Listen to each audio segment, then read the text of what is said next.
Welcome to the News First International Desk. The United States of America marks the 9th anniversary of the September 11th attacks today. A series of coordinated attacks claimed more than 3,000 lives, including that of 19 hijackers who crashed aircrafts into their targets. Here is a look back at a series of incidents that led to the US declaring the war on terror.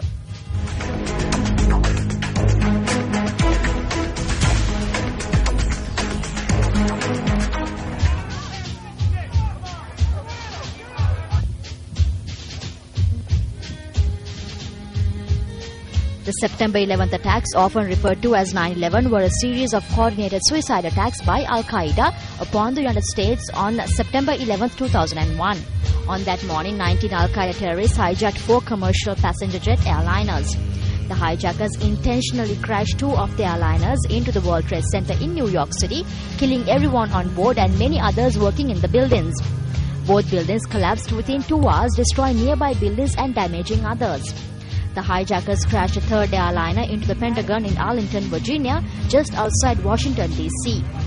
The 4th plane crashed into a field near Shanksville in rural Pennsylvania after some of its passengers and flight crew attempted to retake control of the plane, which the hijackers had redirected toward Washington, D.C. There were no survivors from any of the flights. The death toll from the attacks were 2,996, including the 19 hijackers. The overwhelming majority of casualties were civilians, including nationals of over 70 countries. The United States responded to the attacks by launching the war on terror, which invaded Afghanistan to dispose the Taliban, who had harbored al-qaeda terrorists. The United States also enacted the USA Patriot Act. Many other countries also strengthened their anti-terrorism legislation and expanded law enforcement powers.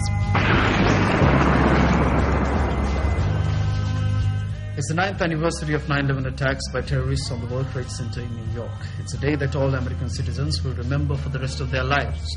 The Americans will spend this day remembering the people who died in the 9/11 attacks. There have been peaceful protests organized throughout the country as well as church ceremonies. Even though Americans still speak about 9/11 in a lot of pain, the general reaction of the public has been very peaceful. However, the biggest controversy surrounding this year's 9/11 ceremonies is the burning of the Quran organized by Pastor Terry Jones. This is supposedly in retaliation for a mosque being built around Ground Zero where the 9/11 attacks initially took place. The interesting point about this is there's no law in USA preventing such an act, nor there's a law preventing a mosque being built near Ground Zero. President Obama said, however, that what Pastor Terry Jones is proposing is completely contrary to what America was built on and their values. But the biggest concern at this point is what kind of retaliation that would be produced from a country like Afghanistan, where US soldiers and citizens are in operation. Secretary of State Hillary Clinton has issued a warning to embassies countries and security has been beefed up. Either way, this puts President Obama sandwiched between another controversy and a fresh fight over religion and terror is the last thing that this country and President Obama needs. This is Getika De Silva reporting for News First from New York, USA.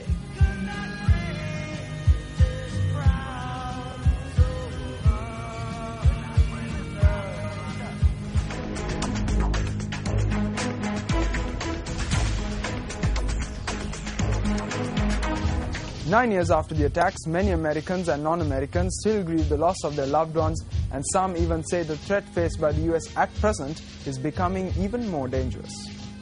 Terrorist attacks can shake the foundations of our biggest buildings, but they cannot touch the foundation of America.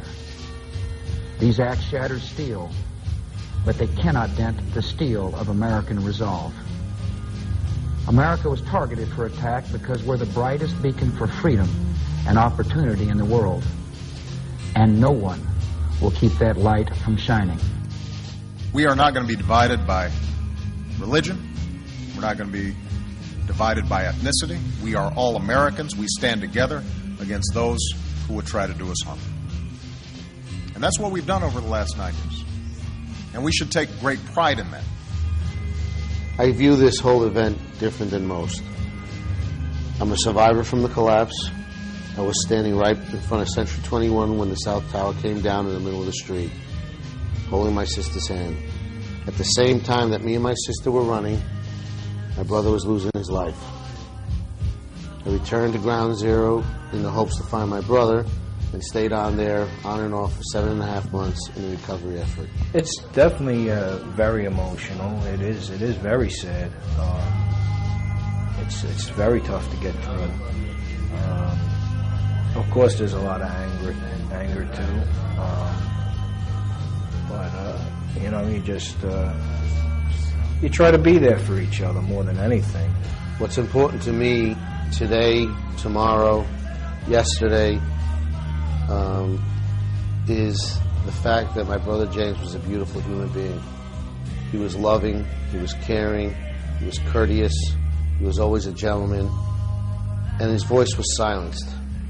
I cannot let people with agendas to attack and marginalize the Muslim community have an open platform without all of us, people of conscience, standing up together and upholding American values of respect, tolerance, unity, freedom of religion.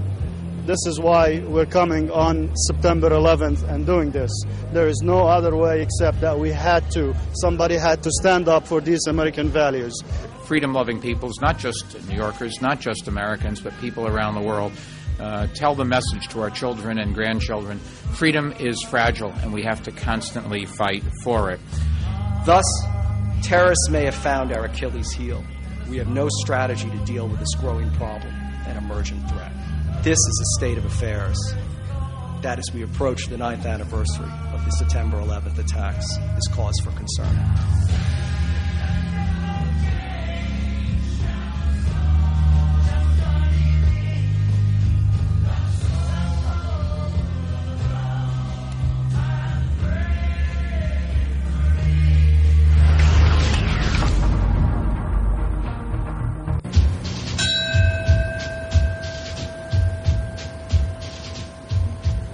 Joni Sesta, Jeffrey Mark Chernoff, Swarna Chalasani, William A. Chalkoff, Eli Chalu, Charles Lawrence Chan, Delrose E.